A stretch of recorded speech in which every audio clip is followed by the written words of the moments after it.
Bom, como a gente viu, as mudanças climáticas e o El Niño têm preocupado os produtores brasileiros e as pragas e doenças, inclusive, né, que aumentam com a incidência dessa mudança climática, podem comprometerem até 90% da produção agrícola. Por isso é importante ter um controle rígido para impedir a ação do clima tropical.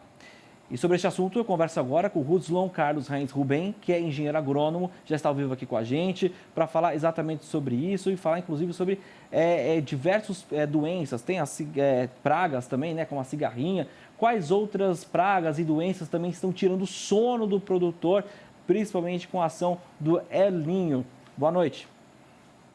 Olá, Pedro. Boa noite. Obrigado pela oportunidade. A grande satisfação estarmos aqui presente no programa.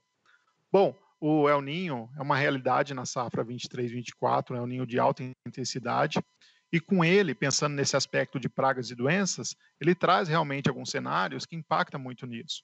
Como, por exemplo, na região sul do país, nós temos um aumento considerável da precipitação, e com isso, com maior umidade, isso gera condições climáticas muito favoráveis para o desenvolvimento de doenças, como, por exemplo, a ferrugem, que é a principal doença que rouba a produtividade da soja.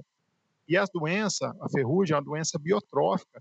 Ela começa na cultura e ela só se multiplica dentro dessa lavoura de soja instalada e vai se espalhando pelo Brasil. E segundo o consórcio antiferrugem da Embrapa, nós já estamos com a ferrugem hoje, saiu do sul do país e já está em Minas Gerais, São Paulo e MS.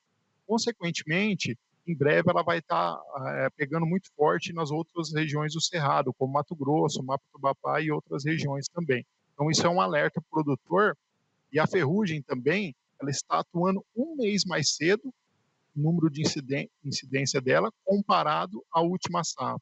Então fica o alerta para os produtores para pensar aí no manejo que eles estão utilizando nas suas lavouras, pensando na possibilidade de uma incidência muito forte de ferrugem, principalmente nas lavouras de soja, que foram semeadas no Cerrado pela segunda quinzena de novembro, até mesmo entrando em dezembro. Então, nessas lavouras, nós temos um risco muito forte de uma ferrugem, historicamente, com potencial de dano muito acima da média.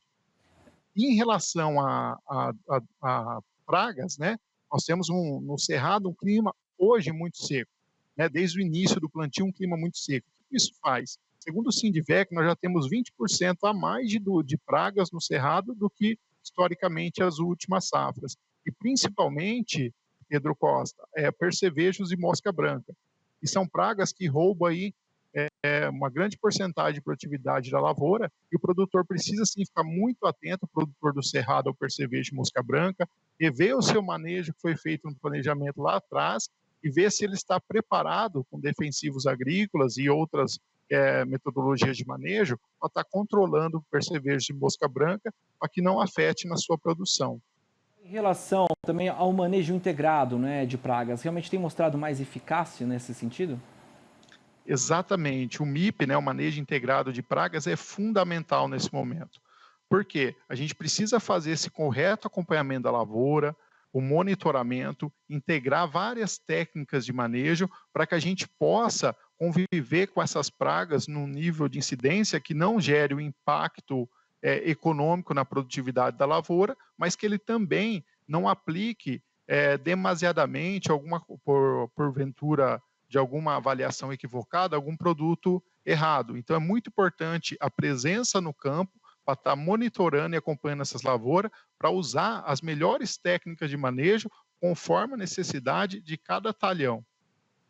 Até porque, né, nós estamos passando por um momento em que cada vez mais a questão climática vem fazendo pressão na intensidade, né, de ondas de calor, chuvaradas, granizo. Isso aumenta também a incidência de pragas, doenças, e a estratégia precisa ser cada vez mais assertiva, mais racional, para não ter gastos excessivos e também para ter o controle efetivo, né, da produção, com eventuais perdas que vão ocasionando ao decorrer do ano.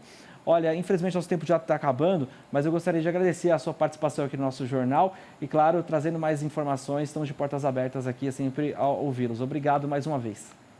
Obrigado, pessoal. Obrigado, Pedro.